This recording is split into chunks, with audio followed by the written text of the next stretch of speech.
আসসালামু আলাইকুম বন্ধুরা, আজকে ভিডিও আপনাদেরকে দেখাবো। দেখুন দাদারা দিদিরা, আগেই বলেছি আমি অনেক গরিব, তার জন্য সোশ্যাল মিডিয়ায় এসেছি। যদি কিছু করতে পারি, আমার খুব অভাবের সংসার। এই যে আজকে ভেবেছিলাম টমেটো নিয়েছি আর আলু টমেটো করবো ভেবেছিলাম, তো আলু টমেটো আজকে করব না, আজকে মূলা দিয়ে আর এই যে বেগুন দিয়ে রান্না করব। আর ভুড়ি নিয়েছি, গরুর ভুড়ি নিয়েছি, ভুড়ি রান্না করব, আপনাদেরকে সেটাও দেখাবো। আর কেননা সকাল সকাল আজকে চলে এসেছি, এখন 8:30 বাজছে সকাল। আমি একটা স্কুলে মিড ডে মিলে রান্না করি।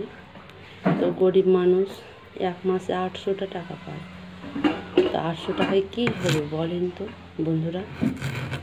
তো তবুও যাই, তো আমি তো আপনাকে বলে, তো আমার ক্যামেরাম্যানের পরীক্ষা, তার জন্য আমি একাই আজকে করছি কষ্ট করে ভিডিওটা।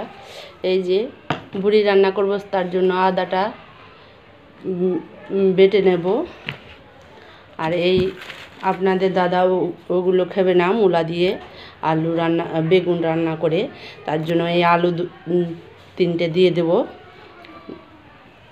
তো দেখুন বন্ধুরা, গরিবের কষ্ট গরিবই বুঝে, তো কেউ বুঝে না। দেখেন বেশি বেশি লাইক কমেন্ট শেয়ার করবেন, আর কমেন্টসটাও করবেন।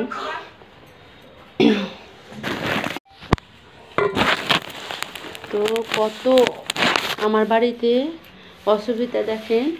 আমি ভোর 5টাতে উঠেছি, দিয়ে নামাজ পড়েছি, নামাজ পড়ে আবার বিড়ি বেঁধেছি, বিড়ি বেঁধে পাতা কাটলাম, আবার রান্না চড়াচ্ছি, রান্না করে আবার স্কুল যাবো, রান্না করবো, আবার এসে যে বিড়ি দিয়ে বেঁধে রেখেছি সেটিকে মুঠা করে তখন বিড়ি দিব। কত কষ্ট, কত পরিশ্রম করতে হয় বন্ধুরা। দেখেন সংসারে অভাবালাটা থাকলে তো বেশি তো টাকা নাই, বলবেন যে আপনি রান্না করতে যাচ্ছেন মিড ডে মিলে, তো অনেক পয়সা পাচ্ছেন। অনেক পয়সা হলে কি সোশ্যাল মিডিয়ায় আসতাম? অনেক পয়সা নয়, তো 800 টাকা দেয় মাসে। তো মাসে 800 টাকা বললে এটা ভুল হবে, 8 দিন যায় মাসে, দিয়ে 800 টাকা পায়। তো দেখেন ভিডিওটা।